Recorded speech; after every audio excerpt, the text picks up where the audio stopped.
ponía dos columnas. En una decía, robó, mató, pero creía en Jesús. No fue al infierno. Por otro lado decía, era bueno, no robaba, hacía bien las cosas, pero no creía en Jesús. Se fue al infierno. Entonces, por ejemplo, le comentaba ahí, lee el Pistis Sofía o Evangelio de Valentín a ver si es cierto eso.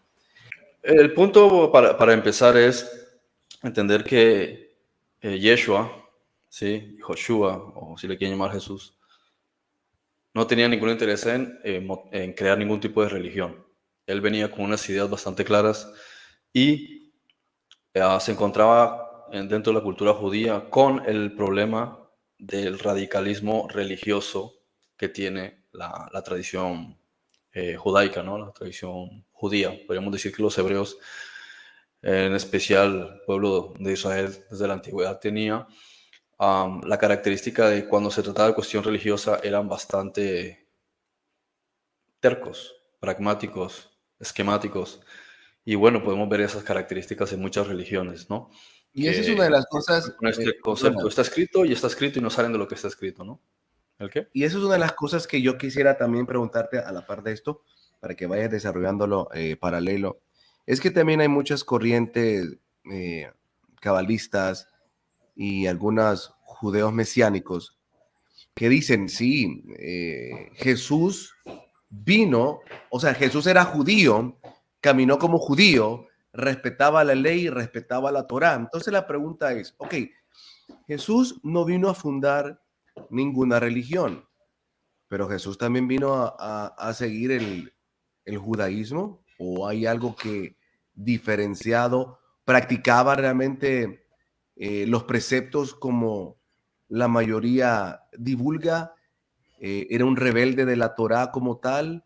Este tipo de cosas también es importante ir desgranando para Freddy. Adelante, o sea, solo te lo dejo así para que cuando consideres vas haciendo ese paralelismo. Lo que pasa es que, para empezar, él no tenía ningún interés en ir en contra de la ley.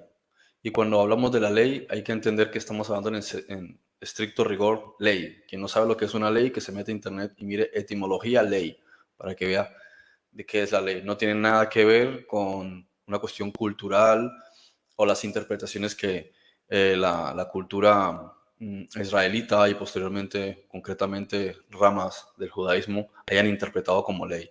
Eso ya es una cuestión de cómo ellos asumieron, ¿sí?, que se debía entender y practicar una serie de cosas que se mandaron a hacer.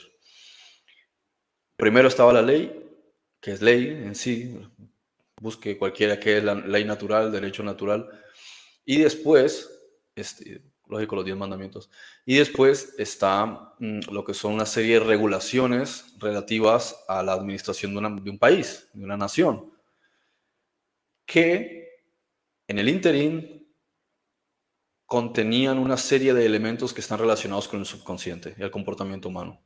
En realidad se trataba de eso.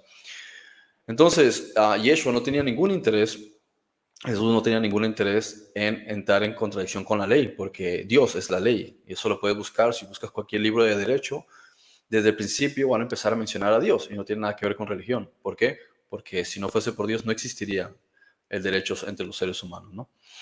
Entonces, él no tiene ningún interés en violentar la ley. Lo que sí tenía interés era dar una explicación distinta de todo lo que eran las regulaciones del sistema judicial del pueblo hebreo, o sea, lo que llamaban las mitzvot o las ordenanzas. Entonces, tenían 613 ordenanzas, pero si uno se explaya puede llegar a casi 1000 en general, ¿bien? Que al final solo es atadura si no entiendes que se está hablando del comportamiento y la psicología humana, o sea, está hablando del subconsciente. Entonces, por ese lado no tiene ningún problema. El asunto es que cuando tienes que tratar con una persona religiosamente terca, es mucho más difícil introducir un elemento diferente y, por encima de todo, tratar de crear una amplitud de conciencia. En una sociedad, por ejemplo, como la griega antiguamente, Jesús tenía menos conflicto, podía hablar de otro tipo de cosas, pero si vemos incluso Pablo, cuando quiso hablar sobre temas como la resurrección, se rieron de él. ¿Por qué? Es decir, para ciertas cosas eran mucho más abiertos, para otras ya les parecía exagerado, ¿no? Lógico, también hay que ver qué significaba la resurrección de los muertos, ¿no? Y el concepto del alma se fue introduciendo lentamente con Sócrates y Platón, porque antes de eso no se entendía necesariamente algo que fuese paralelo al mundo material. Si nos vamos al mundo de las culturas orientales, también tenían otra forma de ver las cosas, pero a lo mejor no podrías introducir la cantidad de elementos que introdujeron estos, llamémosle ángeles, con Moisés, que son útiles a la hora de ser, digamos, abogado, notario, administración de cuestiones legales, como dijo Pablo. ¿De qué nos sirve a nosotros ser judíos? Pues dice de mucho, porque a nosotros nos fue dada la palabra de Dios. Quiere decir, a nosotros nos fue dada la administración de los temas de ley. No obstante, nadie practica eso. Ni siquiera los abogados hoy día, sean judíos o no, judíos raciales o judíos religiosos, no aplican nada de eso porque no entienden, porque toman las cuestiones de la ley y las llevan al ámbito de la religión. Y esto no tiene nada que ver con religión, tiene que ver estrictamente con ley per se. Vamos a la definición estricta. Ley, ¿sí? No tiene absolutamente nada que ver con la cuestión religiosa. Bien. Eso por un lado. Ahora, lo otro es el interés que tenía Jesús, era de despertar conciencia, que la humanidad entendiese que todos somos uno, lo que venimos hablando hace años. Comprender que el amor está implícito en cada experiencia que estamos viviendo en todo momento. Y por encima de todo, que el universo no es real. Así que partiendo de estas premisas, de esta comprensión, ¿cómo nosotros abordaríamos nuestra experiencia de día a día? ¿Cómo veríamos la vida? ¿Cómo veríamos nuestras expectativas? ¿Cómo veríamos nuestra interacción con nuestros semejantes? Y cómo entenderíamos nuestro propio rol o participación dentro de la vida, de la existencia, ¿no? De modo que el conflicto estaba primeramente en cómo, bueno, o digamos que la parte compleja es cómo das a entender esto en una sociedad. Podríamos decir, hoy día algunas personas podrían entender de lo que estamos hablando, pero porque ha habido un antecedente. Llevamos desde la época, desde los años hippies hasta hoy, que se ha hablado mucho de temas de conciencia. Sí, a lo mejor se ha mezclado un poquito con algunos temas un poco, valga la redundancia, sacados de contexto o exagerados sobre la espiritualidad o el espiritualismo y la nueva era, y a veces como que se desborda y ya entra la exageración, ¿no? Y entra a otros ámbitos. Pero de todas maneras, algunos podrían entender de lo que estamos hablando. No obstante, tenemos que entender cómo era la forma de pensar del mundo hace 2000 años, cómo era la forma de pensar del mundo hace 3000 años. Cuanto más vamos hacia atrás, incluso hasta hace 6000 años, encontramos que era la lucha por la supervivencia y la lucha del más fuerte. Gente cavernícola, donde casi nadie sabía leer o escribir, donde nadie estaba pensando en el concepto de mi prójimo. O sea, ¿qué prójimo ni qué prójimo? Sí, cuando todos estaban buscando por su propio beneficio. Por eso Jesús fue sarcástico al decir, ama a tu prójimo como a ti mismo. ¿Y qué prójimo? Si ni siquiera se amaban a sí mismos. Ellos no entendían el amor, ellos no entendían el concepto del amor. Hoy día nosotros, ¿cuántas veces hemos mencionado también en temas anteriores, años atrás, sobre las distorsiones de lo que en sí significa el amor? ¿Cuánto más en ese entonces ellos iban a entender el amor de qué? Fíjate, ahora podríamos decir, bueno, conoces a una persona, te enamoras de esa persona, deciden estar juntos. En ese entonces esos conceptos no existían, porque las propias relaciones se basaban en compromisos que se habían establecido por los padres. Y pasa mucho en la mayoría de países musulmanes, según la ley Sharia, que se casan es por un compromiso, no porque tengan realmente atracción entre ellos o cosas similares, sino que todo es concertado. Entonces, ¿cómo me vas a mí a hablar de amor? ¿En qué contexto? ¿En qué sentido?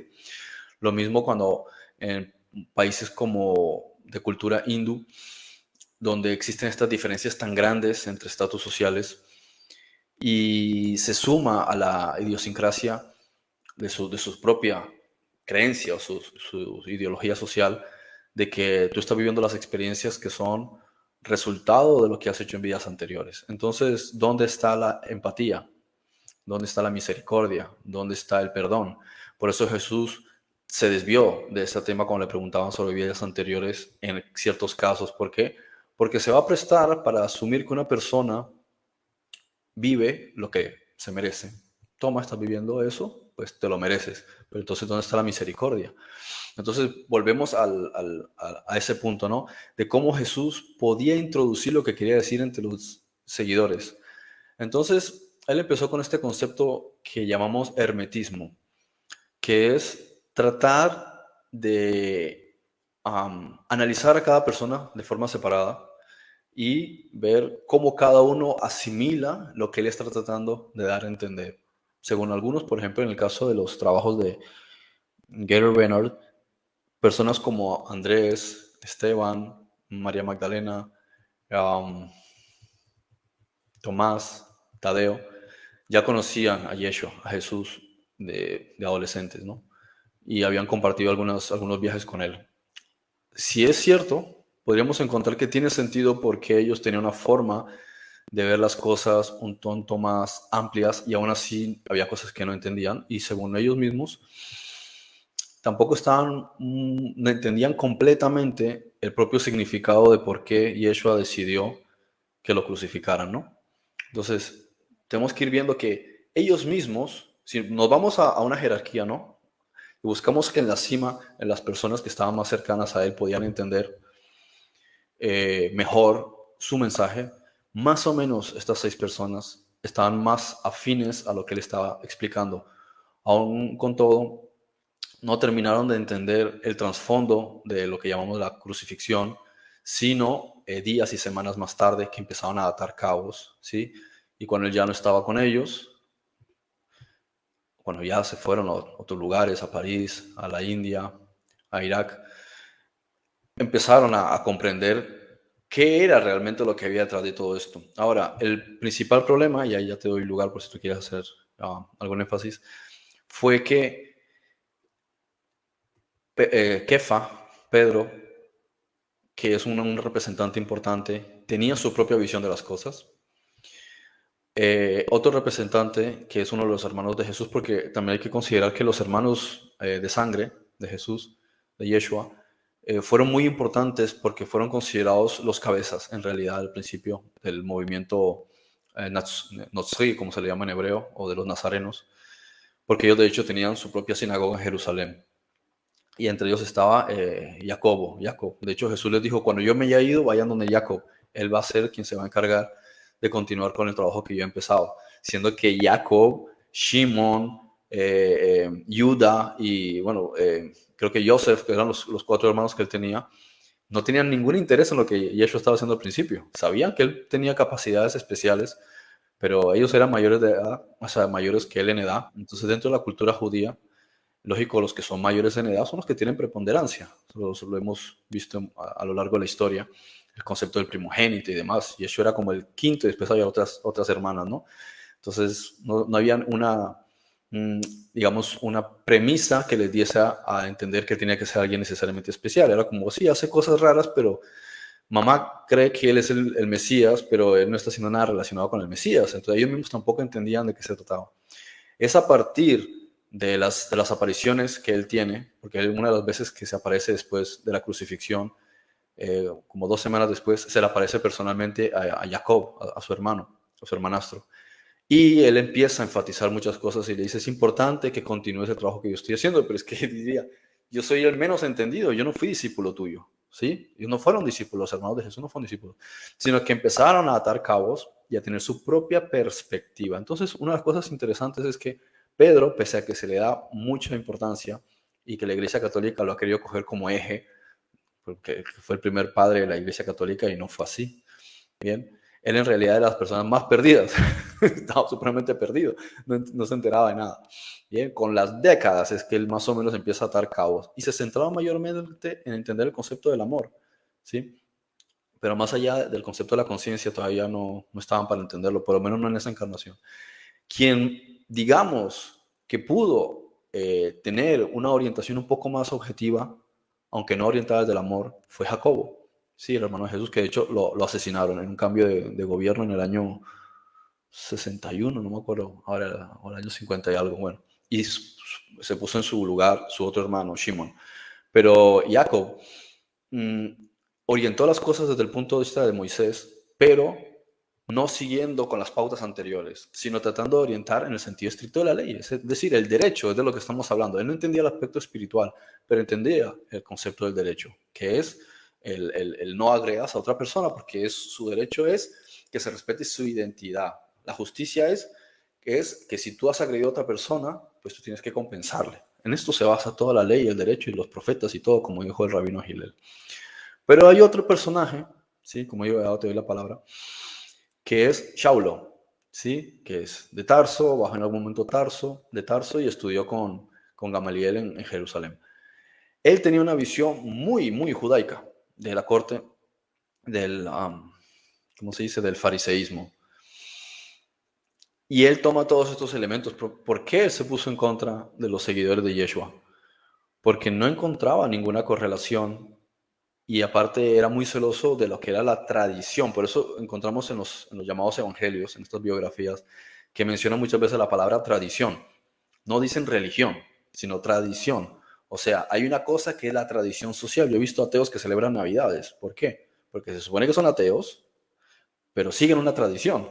Entonces, como que tiene una disonancia cognitiva, como que no. O terraplanistas que celebran Año Nuevo. Si la Tierra no está girando en torno al Sol, ¿qué es lo que está celebrando, no? Pero aquí tienes, ¿no? Este elemento que a veces es la tradición. Conozco incluso personas que se dicen ateos y me preguntaban cuando mi hija estaba pequeñita, ¿la vas a bautizar? Me quedo pensando, ¿cómo la bautizas si tú no eras ateo? ¿Por qué te resulta tan importante, no? Entonces, esto hay que considerarlo, la tradición. Y aquí es donde Pablo empieza un proceso, ¿sí? Shaulo empieza un proceso y estos procesos hay que entenderlos que no son procesos de días, semanas o meses, son procesos de años de viajar, de interactuar. Tenemos la ventaja hoy día de que si queremos podemos asimilar muchísimos libros. Tenemos el trabajo ya hecho. En ese entonces tú no ibas simplemente aquí a la biblioteca a estudiar. Había algunas bibliotecas, pero tenías que conocer esos idiomas, tenías que o sea, no es tan simple como me meto a internet y descargo libro en PDF y me pongo a leerlo. No, pocas personas sabían leer y escribir, pocas personas tenían comprensión de lectura. La comprensión de lectura era estudiada la hemos estudiado en el colegio. En ese entonces tampoco existía, solamente ciertas personas estudiaban eso y a veces los elegían desde niños para que se dedicasen solamente a eso. Así que Pablo tenía una capacidad y un potencial muy grande, pero tenía el concepto de la tradición. De modo que él coge los elementos del judaísmo y los mezcla tratando de integrarlos con Yeshua. Y por un lado, él crea una especie de neo-judaísmo o especie de judaísmo light, donde trata de quitar muchos elementos, y en eso coincide con Jacob, sí, el hermano de Yeshua que dirigía a la congregación en Jerusalén, pero seguían sin comprender el elemento de la conciencia colectiva, de la red colectiva. Él se centró mucho más también en el amor, igual que hace Kefa, Pedro, pero volvemos a lo mismo. El nacimiento de este movimiento cristiano no tenía que ver con Cristo desde el punto de vista de la conciencia crística, sino en el concepto del hebreo Mashiach, pues como dicen como estos mesiánicos, que es un libertador que va a aparecer para ayudarlos a liberarse de sus enemigos. No obstante, eso nos lleva de regreso al ego. Entonces, no termina de ser ni siquiera medio dual, sino es estrictamente dual, ¿sí? Que es el concepto de, que es el dualismo que encontramos en las religiones occidentales. Bueno, yo diría que casi todas las religiones, porque hasta el budismo, digamos que fuese una religión, porque en realidad es una filosofía, es semidual, ¿bien? Porque hay algunos elementos que no están perfeccionados en el budismo. Entonces lo que se crea es un dualismo, donde una deidad ahora está de buen genio, pero mañana está de mal genio. Ahora es un Dios de amor, pero mañana se enfada y te castiga. Y es el mismo concepto aquí con el cristianismo. Ahora nos introducen un Dios de amor, cuando en el judaísmo era un Dios iracundo, pero resulta que tratan de asimilar, de pegar cosas que al final lo que hacen es volver a hacer quedar mal a este Dios, que es un Dios dual, y de ahí hay tantos memes en internet quejándose del dualismo que se encuentra en el cristianismo, se supone, ¿no? Que es crística, de la conciencia crística, no es crística del concepto del hebreo, de Mashiach, de un Salvador, porque volvemos entonces, nos va a enviar es al sionismo, ¿sí? Porque básicamente sería una forma de sionismo.